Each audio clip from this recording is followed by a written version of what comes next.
Missy, it's so great to see you again. You too. This is we've chatted and kept up on social media, but we haven't been in the same space. Actually, wait, I take that back. We ran into each other at IDA Georgia last Yes, year, right? we did. Yes, we did. Yes. Yep. Yes. Because I was Yep. excited because you were standing there at the Roberts table and I Yes. and I was like, Ashley, Yes. oh my Yes. gosh, yes, yes. Well, Um, it is kind lots of of I fun. love this advocacy world and how it does actually bring people to like you become friends. You have a little community in this Absolutely. space. You It kind of find each other. You find each other. yes. Yeah. I It's think the a people that are really committed to, like learning and trying to make change and all that they do because we're birds of a feather, right? So we absolutely. hey, you're like, hey, you look familiar. Yes, You're my absolutely. people. Yes. Yes, I Awesome. love that. Well, I'm so glad to see you again tonight, and I'm gonna take just a minute to let everyone join us. Give them a minute to come on in. For those of you who are already with us, I want you to know that our webinar will be recorded and it will be available um, after tonight. We will make sure to have that available on the IDA Georgia website, the Parent to Parent of Georgia website, and our IDA YouTube channel. So stay tuned for that. That's always a question, and it's probably going to get asked in the chat again. We'll have our chat going. I'm going to monitor that, and I will bring those questions to Missy once she completes her walkthrough of the Dyslexia Handbook. All right, let's give them just another minute. All right. Let's see. I just want to welcome everyone tonight. Parent to Parent of Georgia and IDA Georgia are excited to bring to you the first of a four-part parent series. As I said earlier, our session will be recorded and it will be available on multiple sources, and I'll say those again at the end. We'll even put them in the chat so that you all can see exact addresses to go to. So it will be available. And I want to go ahead and welcome Satara with Georgia Parent to Parent. Thank you so much, Ashley and Missy. It's great to be here. And we are really, really excited with this partnership with IDA Georgia. And for those of you who don't know who we are, our Parent to Parent of Georgia is an independent nonprofit, and we serve the entire state of Georgia. We are the parent training center for the state. What that means is we help families navigate the special education system. So if you have questions or concerns about navigating the special education process, definitely call us. I will put our contact information in the chat. And even after this presentation, if you have questions after Missy walks you through the handbook and you have anything that we can help you with, most of us who work at Parent to Parent of Georgia are parents of children with disabilities ourselves. So we've kind of walked along, maybe not the exact same shoes, but kind of similar shoes. So we are super excited to join IDA on this series of webinars that we're doing. And we really want to make sure families know that we are there for them, and we want to assist them in any way possible so that they have the information they need to have robust IEPs, robust 504s that support their child. So thank you. Thanks, Satara. And I actually was on your website earlier today, and there are lots of great links to connect parents with those services. So I encourage everyone to reach out, especially if you have a child with a disability. Thank you so much. All right. Well, listen, tonight, IDA Georgia, Georgia branch of the International Dyslexia Association, is proud to present our walkthrough of the Dyslexia Handbook with Missy Purcell. Our Georgia branch, is focused on making literacy accessible to all Georgians, both, well, not both, but young, seasoned, and everywhere in between. And I want to go ahead and get straight to our focus of the night, which is the Dyslexia Informational Handbook that was recently updated and released in July of 2025 and distributed to all public schools in August of 2025.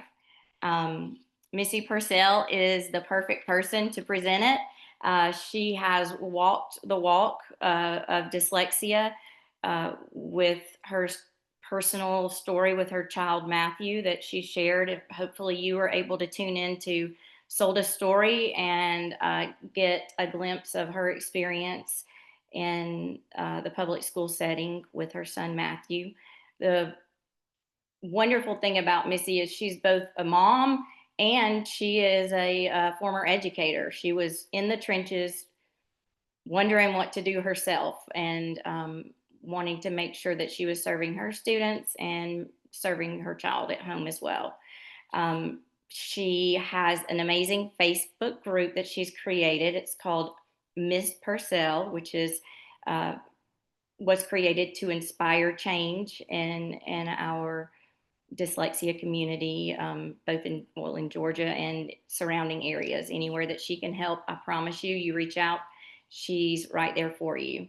Missy's also the education chair of Decoding Dyslexia of Georgia, and she does organization of literacy advocate events through Georgia Can.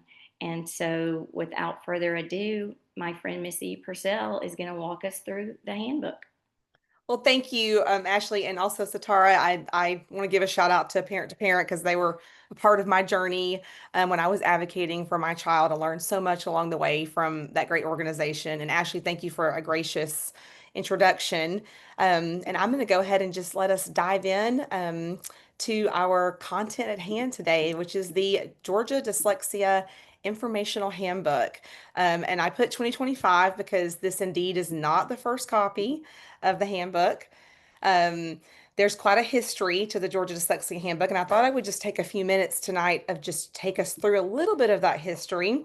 This handbook was actually originally created in response to the Senate Bill 48, which we around these parts call the Georgia Dyslexia Bill. And that was way back in 2019. And I did a little screenshot there of the bill for you so you can see that the portion that references that they will create a dyslexia informational handbook and that will be available to all school systems, and that they would also provide certain information in the dyslexia informational handbook. So this was an exciting moment for so many families and educators and policymakers around the state of Georgia back in 2019. It has taken some time to get us where we are today. The handbook was released in 2020, so about a year after the bill. And then it has been revised a few times, once in 2021, once in 2023. I think I have those dates right. There may be some pros out there in the audience who might correct me. But each time we updated our literacy legislation, that meant an update to the handbook to reflect those changes. So our current version, 2025, was revised in response to some recent legislation, the House Bill 307, which we call HB. That's what the SB and HB stand for. This bill was exciting this year because it consolidated our dyslexia bill along with our early literacy bill. And that was intentional to help us strengthen those laws and align our policies across the state to give us a really comprehensive, and I would say a parent-focused version, because there are so many pieces in this new legislation, including the handbook update, that are beneficial to us as parents and teachers around the state. So this was an exciting year in our long journey to get here. Many people wonder, where do I find the handbook? I think that this is a great place to start as well. And what I've done for us tonight is put two places that you can find it. Of course, the first one will be on the Georgia Department of Education website. There is a QR code on this page, and I will leave it here for a few minutes. You can scan that QR code, and it should take you to the Georgia Department of Education website. If for some reason that QR code does not work, feel free to reach out and we'll put a link over in the chat box. But this is where you can get a lot of information around dyslexia. They have a whole page, as you can see, dedicated to literacy and dyslexia. And if you scroll down just about midway, you will see the dyslexia handbook link there, which you can open. It will lead you to a separate slide that you can explore all the different sections of the handbook. I also, because IDA Georgia is hosting this webinar tonight, included a link to where I found the first handbook back many years ago when I was really learning about dyslexia and its impact on my own son, I was looking for information, and IDA Georgia became another great spot for me to learn so much about what dyslexia is, the laws around dyslexia, what structured literacy was, and also this handbook. It was in a more, it was one of its initial forms, and it wasn't fully a law yet, but it did provide guidance, and it helped me navigate um, my public school system quite well, even though it wasn't fully the law at that point. So you have two places that you can visit. You can go to the Georgia Department of Education or the IDA Georgia site, and that QR code there will take you to the spot. And also, while we're talking about this website, they're constantly updating legislation and changes around the literacy laws, so that you can stay up to date as a parent or a teacher or other stakeholder in this community, to make sure that you get what you need, and you're really aware of the most current laws and legislation around our literacy laws. All right, so let's dive into the meat of this tonight. There are some key components that I believe parents are going to want to note, and teachers as well, that you really want to pay attention to. There are several sections in this book, and while I think the entire handbook is important, and I would highly recommend going to the website, printing a copy, and getting out your post-it notes or your highlighter, whatever's most important to you, and reading the whole thing. I thought I would highlight the most useful portions of the handbook. These are the 9 sections that you will see when you download the Dyslexia Handbook. Of course, there's a foreword, a really nice letter and a statement from our superintendent, acknowledgments of all the people, including IDA and Decoding Dyslexia Georgia and several other organizations around the state who collaborated to get this excellent handbook into the hands of you all. But it goes through the history a little bit more in depth that I mentioned earlier. And it really helps define dyslexia. I love this. It gives a very clear explanation of what it is and how it could be possibly affecting your child's learning. And so that's a great place to start, especially if you're just dipping your toe into this world and you still are kind of unclear about what does dyslexia mean. Start there, section 1. My next favorite part is the screening process. And I love this part because we've just strengthened the legislation around screeners. But I tell parents a screener is like taking a kid's temperature. It's just going to tell us that there might be something wrong, like there might be a fever or there might be a risk factor here, indicating your kid might end up having dyslexia.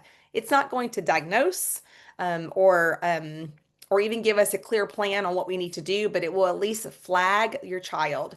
And so this portion is a really key part, because schools are implementing this part now. So if you have questions around what should screening look like, when will screeners be given, this will be a great place to lock into and get more information. I also think inside of the handbook, something you're going to want to pay attention to are parent notification requirements.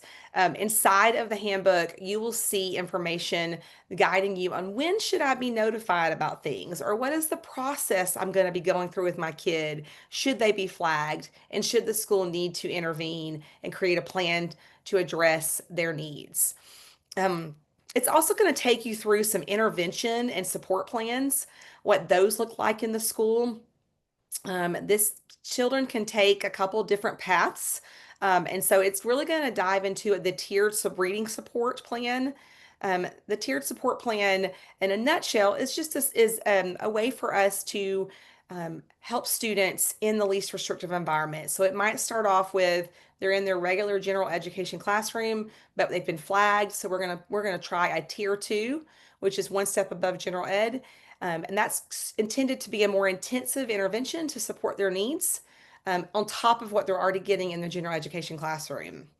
Sometimes there's a tier 3 needed to really be more intense. This should be more of the same, more intensity, more time around that same instruction they're getting in tier 1, but it just might mean more days of intervention and longer time periods of intervention. If those interventions do not support your child after a brief period in those places, the handbook is going to help you know what's next. It's going to help you know that those interventions should be evidence-based. And that means that we have evidence that shows that it works for closing the gaps for your child. I also love in this handbook parent rights. We obviously always want to collaborate with our schools when we're navigating this process, but it's really important to know your rights around what you can do to advocate for your child. As far as federal laws, we have IDEA, and we also have the 504 Rehabilitation Act. Those two laws trigger two processes, either an IEP or a 504. And so the handbook will help you kind of go down the pathways of which one of those might be most appropriate for your child. I tell people in a nutshell, a high level view here, that 504s are going to provide your child with accommodations. This is kind of nice for students who've already received those intense interventions and maybe now just need accommodations. But if your child's going to need that specialized instruction beyond those interventions, then they're going to need to go down the IEP path. And the handbook can help you navigate either of those pathways. And then, of course, my favorite part is resources. We have a great resource here tonight, Parent to Parent and IDA Georgia. But we have a whole section of resources, and this actually got an update this year. Decoding Dyslexia Georgia is mentioned in there, which is an organization that I serve on.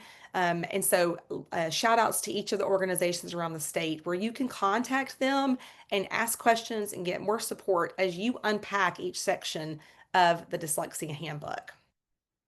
Now, I also thought it might be helpful when we were on this journey tonight to take a little tour of what this looks like. So I'm going to attempt to share a second screen. I hope this works. I practiced this earlier. Hopefully you can all see this second screen. This is an actual screen of the live handbook on the Georgia the Georgia Department of Education. And you'll notice there is the table of contents that I shared with you earlier, the foreword. But I wanted you to see up close and personal what some of the information looks like and what's most important for you. Of course, I mentioned the handbook having a definition for you, but I love this part here. This section here helps you understand red flags. So if you're in the beginning of your journey and your child is struggling to learn to read and you're curious about whether or not it could be dyslexia or some other reading struggles, this is a great checklist. This comes from the Skank School in Atlanta, Georgia, which is a school that serves students with dyslexia. And if you ever visit any of Decoding Dyslexia at any event, and I'm pretty sure IDA as well, we usually have a printable copy of these red flags. But you have a checklist here. You can find your kid's grade, and you can check off what might be red flags. That then becomes your own data. You can take those concerns to the school, and you can say, I think I have some concerns. I checked off all these red flags for my child, and I would like to explore, perhaps maybe entering into some tiered supports. Or if you're super concerned, if your child is older and they have been struggling for a long period of time, you might even ask, I'd like to see if I can have my child evaluated, a full comprehensive evaluation to see if we can understand why they are struggling so much. The goal is, with all of this handbook and this legislation and these conversations we're having, is to stop the wait to fail. For too long, our kids had to wait to fail before someone paid attention. But with screeners and checklists like this and this handbook, these tools are right in your hand, so you can play a collaborative part with your local school to help see and intervene earlier, and not have to let the child wait to fail to get the help they need. There's also some great charts in here, like myths about dyslexia.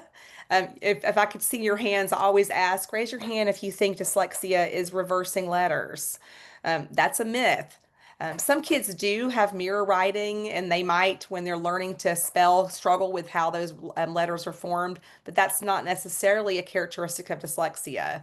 Some people think it affects, more boys than girls, but it actually affects them equally. So this can just help you navigate some things that you might be hearing and help you better define dyslexia as you're navigating that with your own child.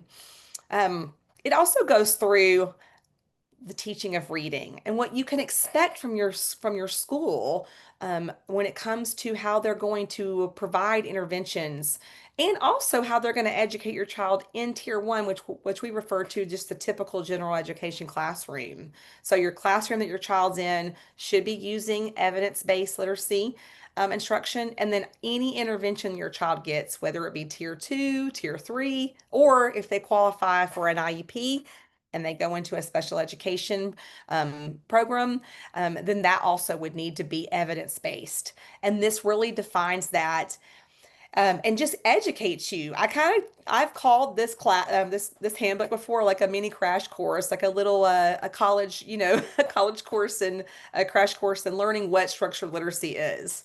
I also want to put a shameless plug if you want more information on the IDA Georgia site. There's great information about structural literacy, and it's actually before I had access to this where I learned a lot to help me advocate for my child.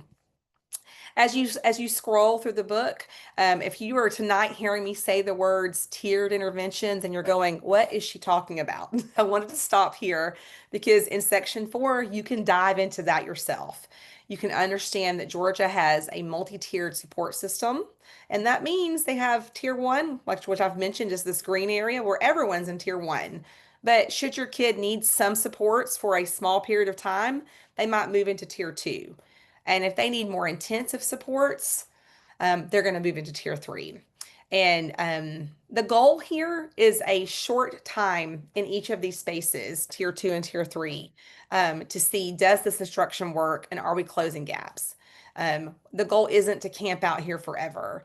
And if your kid isn't closing gaps, that would be a great opportunity for you to say, I think we need to move on to something a little bit more intense. Like I want my child to be evaluated and to see if they're eligible for special education services and perhaps an IEP. And so this will just help you navigate that and have more understanding. And I love the visuals because we all love a good visual to help us see what is happening and where our kid is. Also giving you the language you need to go to the school and say, okay, thank you for responding. Where is my kid in this process? Are we looking at tiered interventions? Or are we looking more at testing now? And that can just help you understand where your child is. There is even more in-depth information and charts, which I love charts because I don't have to read full paragraphs. As I mentioned earlier, you can go through the whole screening process when you get to section 5, really unpacking all the screeners that students are going to be given, especially in our K-3 classrooms, and they're going to be given those 3 times a year. Schools are going to be looking for characteristics of dyslexia. And I wanted to stop here on page 11 and just really camp out here. Schools are not going to diagnose your kid because they are not qualified to do that. Only a doctor can diagnose, like a psychologist, through an evaluation. But schools can evaluate and look for characteristics of dyslexia. So you might hear them use the phrases characteristics of dyslexia if your child has gotten a school psychological educational evaluation. And that's okay. If your child does have a private evaluation and they have been diagnosed, you can let them know that and certainly use the word dyslexia because you are for sure confident in that diagnosis. But either way, this plan and this handbook is designed to support your kid with or without that label. And that's one thing I love about this. It will go through helping you understand what the plans look like for your kid so that you know what your child is going to be receiving and the support they're going to get. I think that's a great thing. Also, there's going to be some charts in here that are going to explain the process. This seems confusing, but this is really kind of a trigger chart, right? We start with everyone's here in tier one, and then it just takes you through like, if this, then this, if no, then over here. So it just gives you a good flow chart of where your kid might be. I wish I had had this when I was advocating for my kid. I probably would have printed a copy of this or taken it into the school and said, can you help me know where my kid is? Giving you that information helps you be an equal participant in your child's education, and you have some tools to help you navigate that now, which is truly amazing. So we could spend a lot of time going through each of these sections, but I wanted you to see firsthand what a tour looked like if you were to open this and download it. And as I mentioned, you can learn even more about the comprehensive evaluation that I have alluded to a few times tonight. And you can also learn a little bit more about supports that your child can receive once they are evaluated. I wanted to stop here before I move to my next section because structured literacy is what our kids need if they have dyslexia. So if you're a teacher, a parent, stakeholder in the community, kids, all kids benefit from structured literacy. So everyone benefits. But kids with dyslexia need to have this in order to learn to read and to become proficient readers. And so this breaks down exactly what a structured literacy program at your school should look like and the kinds of things that your school should be teaching kids within a structured literacy program. And I love this when as I mentioned before, I used a great source on IDA Georgia, but I love this chart because it tells me I should see each of these components in my kid's classroom and it defines it for me so I can understand that. And so you can also use this as you navigate working with your school. Hey, can you please let me know that you have each of these components in my child's intervention? And then what does that look like for them when you're intervening for them? Can you give me some examples? Perhaps I want to work with the school and I want to support learning at home. And so this can help guide those conversations and give you a really simple tool that you can take into your school. Now, let's say that your child has received interventions through that multi-tiered support system. As I mentioned, they got a tier 2 or a tier 3 intervention, but the knowledge gap is wide. They're still not a proficient reader. They're maybe lagging a half year to a year or more behind their peers. Remember, we don't want to wait to fail. And so that would be when you really want to push for your child to be evaluated. We call this a comprehensive um, evaluation. And I would call it a comprehensive psychological educational evaluation. That's a mouthful. But basically, that means that the school psychologist would be performing a full evaluation on your child to investigate all the suspected areas of disability. And should they do the evaluation and have what we call an eligibility meeting and decide that your child is eligible for services because their scores show their weaknesses, their processing weaknesses, um, then you would then proceed to what we call an IEP meeting. If your child doesn't qualify, but they do have a medical diagnosis of dyslexia, you could explore another path called a 504, which would be more accommodations and not the individualized instruction. So this section is really important to help you navigate how do I talk to the school about next steps when my child is not becoming a proficient reader. Every time they're screened, it says at risk or not meeting, the milestone or the benchmark or the grade level, and I'm concerned. I'm noticing at home when I read them that something is happening. There's also more opportunities here for resources, which I mentioned. You can see tons of resources here with links. So this is a digital guide that you can download, but if you use it online, you can use the links to navigate to each of these resources. So that was a brief overview, our tour, I call it, of the Dyslexia Handbook. But I wanted to spend just a few minutes before we opened it up for questions to talk about what's new in this edition. Because as I mentioned, there are some new components and they're really exciting and they're very helpful for parents. As I mentioned earlier, it incorporates House Bill 307. So the dyslexia bill and the early literacy bill became really good friends and they created House Bill 307 and all of those components from each bill are now tied to one bill, so it's less confusing for districts around the state to understand all the components. And it reduced, overlap of language and overlap of policy and legislation from that as well. My favorite is it provided for unified screening protocols. So last year when we were just kind of trying to implement the dyslexia bill, schools could choose when to implement the screeners across the state. This defines that all students across the state, K through 3, will be screened both for a universal screener. So that's just language arts and math. They'll get that big universal screener 3 times a year. And they will also get the dyslexia screener, which are the specific components to flag students for being at risk for dyslexia 3 times a year. And the law also specifies that the first screener must be given within the first 30 school days. And that is for all K-3 students. So Georgia schools started, some of them started in July. I'm sorry if that was you, and some started in August. And so everyone should be wrapping up screening or already be completed with screening. And then the next part, parents, and if you're a teacher, you probably have already had to do this, but mandatory parent notification. So should your child have been flagged on that dyslexia screener, there is a mandatory notification that you should receive within 15 days of that screener result coming back. And so that is meant to keep you in the loop and help you collaborate with the school. Um, I would also say, as a former educator, that will probably come with a request to have a meeting with you.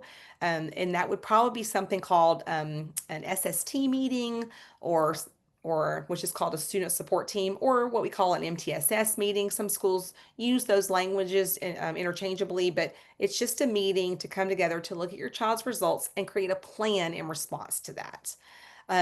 So if your child is young and this is, kindergarten, first grade, and the plan involves structured literacy, and you want to see if we can close those gaps quickly, I would highly recommend traveling down that path of a tier 2, tier 3 intervention.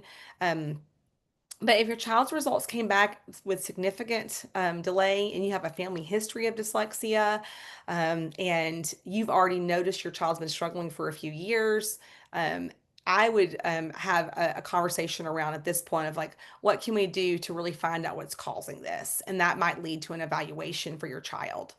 Um, the other part that's new is instructional standards. In Georgia and around the nation, actually, schools have been using methods that are ineffective and sometimes even harmful for students. This is not because our schools didn't care. Many times they just didn't have the training and knowledge. We now know through lots of studies that some of these methods are not only not helping our students learn to read, but they actually hurt them later down the road.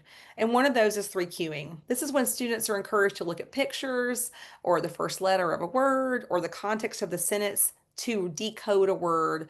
And that is not an effective practice. The best practice for learning to read is learning how to read the word and learning and knowing that each of those letters in that word has a sound. And learning how to put those sounds together, we call that blending, and breaking them apart, segmenting. And so there's been a ban on teaching 3Qing. So students should be learning to decode words, not guess or look at other cues on the page to learn to read. It also requires that schools use something called the science of reading aligned materials. The science of reading is just a big, scary word, but if you've just heard it, around the idea that all the research that we have combined that tells us how kids learn to read and how our brains learn to read. And so we want schools to use materials that are created that are aligned with how the brain learns to read. And so your school may have a new language arts curriculum this year. You may be seeing new interventions. New papers are coming home, new books are coming home, and that's because that went into effect and it is driven in by the bill and now inside of our handbook. It also included that teachers must be trained by August of this year. So we're in September, so this is a check. Teachers had to complete their science of reading training by that deadline. And then Ashley alluded to this at the very beginning, but it also redefined that districts must give this handbook to every educator by August 1st. And I was really excited because one of my friends who teaches in the county sent me an email and showed me that she had indeed gotten her handbook delivered to her by her superintendent via an email. So you certainly could ask, or if you're a teacher, you're probably raising your hand. Yes, I got mine. If you didn't, I would reach out and ask, hey, did that get distributed? But I believe that most districts were excited to get that out to help their teachers understand these new components so they could better instruct our students around the state and our own kids. Um, so that is a brief overview. And like I said, you can dive into this handbook yourself by using either one of those links and exploring more. And I would highly recommend reading the whole thing. But hopefully tonight you have a better understanding of why we have a handbook, where I can find it, and then some of the key components, especially the new legislation pieces that you're hopefully seeing in your schools around the state of Georgia. Ashley, I'm going to see if I can open it up now to some questions that we may have gotten over in the chat. Um, or questions that you might have. Well, absolutely. And we have, based on our input from registrants, we have lots of parents who are joining us tonight who are already along the journey with their child with dyslexia. Lots of middle schoolers and some high schoolers as well. Um, so please know that a focus of, especially for IDA Georgia with our webinar series, we know that you are out there. We know that your children exist, and we know you're still struggling. And so many times I hear parents say, "Okay, this is great. There's a screener for those K through 3. What about my child?" So this this is the starting point, but definitely follow through with your child's teacher. I think something that I caught that you said, Missy, is I think it's on page. It's the flow chart, page Oh, 14. yes. Page 14. I Okay. Take encourage us back there. absolutely. Missy's got it pulled up, but I'm telling you, I encourage every parent to print this out. If your child is struggling to read in any way, take this with you every time you go to the school. And exactly like Missy said, as if you were at Disney World, you are here. All right, where do we go next? And I encourage you also to uh, make notes on your calendar, just like you're going to schedule a doctor's appointment. The school says, okay, well, we have to have this much time to make sure that they're responding to intervention. Okay, we'll do that. I'm going to mark my calendar and I'm going to follow up with an email and make sure that we are staying on the path to helping our children. Something that, Missy, I forever remember about hearing your story with Sold a Story about Matthew is the emotional impact that dyslexia can have on children. So, there's what they're going through in school, academically, but think about this. I was thinking about it on the way home today. If you have a younger child and, they're so excited about school tomorrow because they're going to be the line leader, right? That's their entire world because that's the as big as it gets for them. Well, it's also their entire world when they look around and see other children doing things that they know they can't do, and they can't figure out why they can't. So I think that this handbook gives us a reference, something to take in hand and say, okay, my child has these red flags. This another on page, Missy, help me out. The characteristics of dyslexia. Yes. Are you talking about the red flags or? Okay, no, you know what? It's a rubric Mhm. and it is linked. So Oh, yeah, yeah, yeah. Okay. in the document, Yeah, here we there's go. a link to they speak about a rubric. Well, Mhm. parents, look at the rubric because you're the parent and you know when your child's struggling. As a parent, you know when something's not right. Um, and here you are, you have a checklist to help you go and ask those questions and kindly await follow up. You know, you're your child's advocate until they are, and your goal also is to teach them to become their own advocate as well. Um, Thank you okay. for pointing out the rubric. It's amazing. And you can print this out, but your school also, I've sat in a couple of meetings where I've seen this in a SST meeting where your child's been flagged for at risk, and they'll go through based on the data they've collected. Yes, yes, or we need more information. So sometimes they need to give another assessment to your child. We call those diagnostics, but they might need to give more during this process as well. But this is a great tool. And then I've even seen this embedded into IEPs now. So when a child qualifies in that setting for SLD, which is specific learning disability, which is where if you have a child with dyslexia, that's going to be the category they usually qualify under, and they'll do this within the IEP. So this is a great improvement and really new this year. They started last year, but it's really embedded into the handbook this year. So you can know when they talk about that, they're talking about a checklist of the characteristics that are defined by the law as being at risk for having dyslexia.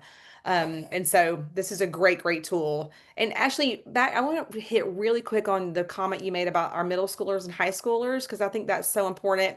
Um, this handbook can still be helpful for you. The definition for dyslexia can be helpful for you. Navigating the special education system for evaluation or 504 is also pertinent to you.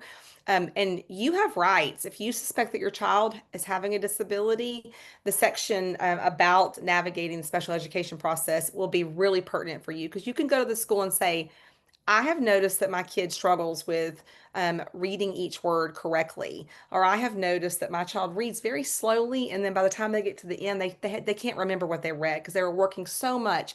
I may have also noticed my child has spelling mistakes more than their typical peer.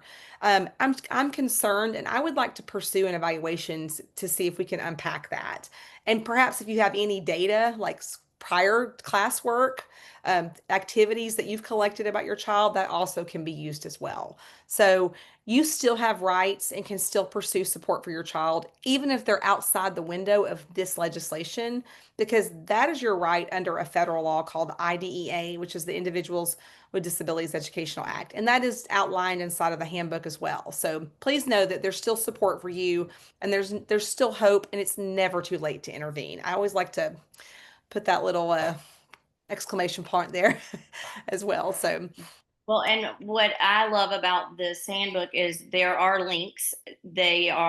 I've spoken with friends in different school systems that are still in the public school system.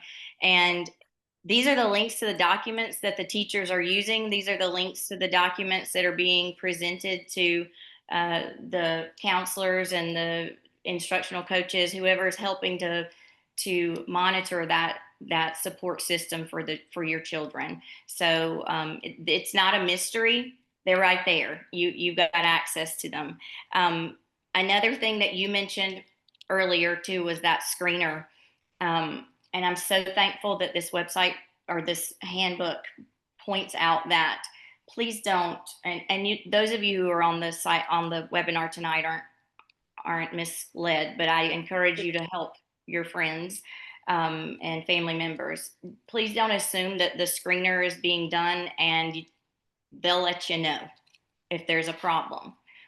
Follow up and find out how your child did on the screener on which, specific parts. And like Missy said, there are significant areas that, maybe there aren't as many of them, but that's a really important, piece to reading. And we need to make sure that our children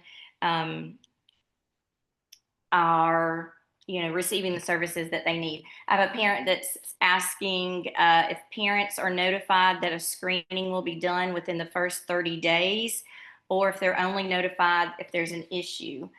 that's, Go ahead. I think that, remind me to talk about the rubric again, but I want to answer your question. So schools do not have to notify you that they're screening your child because it's a mandate. They do have to notify you if they're going to pursue an evaluation for special education services. So, because those are two very different things, but there's no notification. Your school might notify you. I mean, I think that's great. I know that my district is actually hosting a literacy night where they're doing a webinar with all the parents in the county to unpack the new legislation and what it looks like in our district, so parents can know. But your school may say, hey, we're going to be giving your kid a screener on the first week of school or the third week of school. And so, but for you, if they don't notify you, you certainly can ask. You can just say, hey, I was, I'm following along with the legislation, or my favorite phrase is according to the Dyslexia Handbook. Um, schools are going to be screening children this year.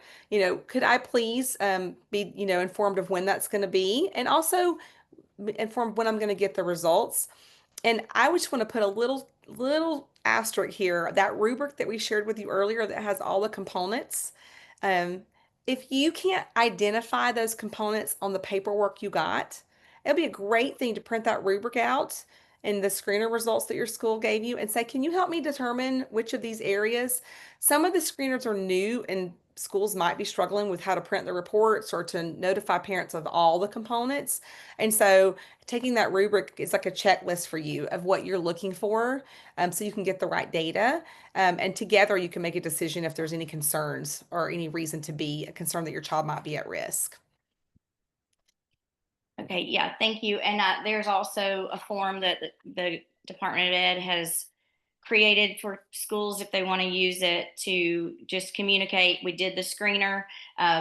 There was a parent that asked if I think I said that if it was in the first 30 days. I did read somewhere in the handbook. I can't find it right now, but if your child is flagged in any of the areas, there is a 15-day window that you're supposed to be notified. So Yeah. I think, like Missy said, make sure that you know when your child, ask questions. When are you doing the screener? When will I get notification of it? And, as a parent, I, personally would just want to know how they do, and that's Yeah. the question you can ask your school for sure. Missy, I have a question from a parent about uh, if what do you do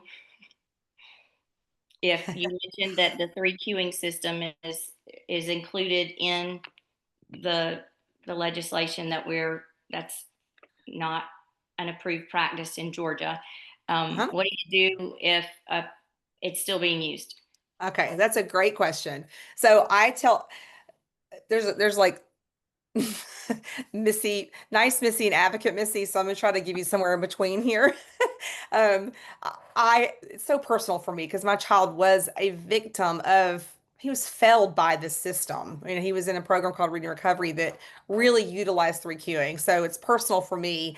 But I also understand, especially if there's any teachers or districts in this conversation, this is a brand new law. So it's hard to turn the tide. So I always try to lean into collaboration first. So I think this is a great opportunity to say, according to the Dyslexia Handbook, schools are no longer supposed to be using materials that include three queuing. Um, I received a resource, my child brought home a resource that is using three queuing. Is I'm just curious as to why that might be and if this will practice will stop. And I always start with the local school. If you can't get the answer you need, I think you take it up to your district level. This is a great opportunity to meet some of the district leaders, maybe find out who is in charge of the literacy instruction. There's usually a director or a superintendent, a deputy superintendent that's tasked with um, literacy in your district, or ELA, they might call it, English Language Arts. And so reach out to them and say, hey, my school, I actually recently had a parent, this happened in real time, where she got a leveled reader, which is really aligned with a program that uses three queuing. The great thing about this, guys, is because it was a collaborative conversation. The district was unaware that a school was using it. And so it led to the removal of those resources and the school actually deciding to invest in better resources, which with decodable books, which we know are great resources to teach young early learners and support them as they're learning to put all those sounds to letters and blend all those new words. So you collaborating with them and working with them can help lead to change as they're beginning to implement. So take that collaborative approach first. And then if that doesn't work, we can talk because we do want to see these harmful resources and practices removed from our schools because they're not helping build proficient readers. Listen, we have tons of questions coming in. We're getting close to the hour, and so I want to put in the chat, make sure I can put it in. If any additional questions, if you don't feel like you were answered tonight, we ask that you reach out. We would talk to you about the Parent to Parent Georgia website, the IDA Georgia website. We've also got, if you're interested in getting some more guidance, please email info@idageorgia.org so that we can make sure to help you because, we are here and we can absolutely guide you in the direction you need to go. There's a parent that mentioned something that, okay, really fast before we wrap it up. And it was, my child was at risk we got an independent evaluation. My child has dyslexia. We've done the tutoring. They were getting interventions at school, but now screener's done again and they're not at risk. What do we do? My Missy guide me, but once again, there's a form, a tiered, I know you can't see this, tiered reading support plan, which is not under special education services. It is, my child's a struggling reader, and I need to make sure that they're receiving this instruction and take it to your conferences. What do you think? I think it's great.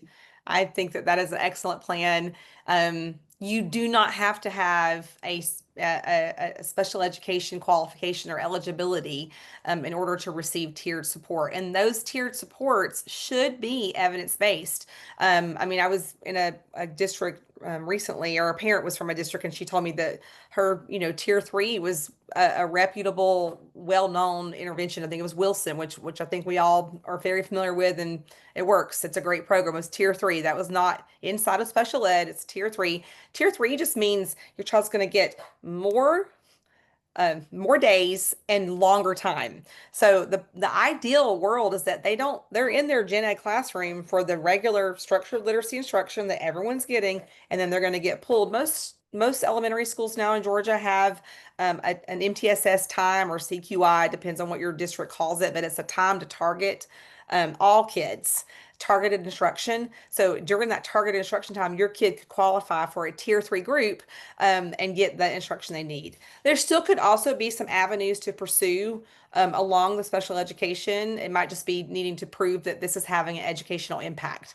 It's also really important to note that the screener is one piece of data. I want to point that out. It's one piece of data. And so although it's helpful, I said it's like taking a temperature, but sometimes you're sick and you don't have a temperature and there's still something wrong. So some kids, depending on their profiles, might have the ability to memorize and can do really well in some of the screeners, and it masks. So if they're still struggling, even after you've provided the intensive interventions, it might be time to look at an evaluation again and see if something was missed and do some more specific training. Awesome. Thank you so much, Missy. Listen, I want to remind everyone that a link to the recording of the webinar will be posted on the Parent to Parent website, Georgia, the IDA Georgia website, and it will also be housed in the IDA Georgia YouTube channel. So stay tuned, stay posted for that. We have our next webinar in our parent series that's going to be live on September 17th. At 12 o'clock noon with Dr. Jennifer Lindstrom. She's going to explain what parents need to know about the Georgia Literacy and Dyslexia Act. So getting a little bit deeper into that legislation piece that's most recently passed. Thanks, Missy. Thank you. Don't miss the next Great. one. Absolutely. I will be in touch with you. Great. Thanks Bye, for guys. coming, everyone.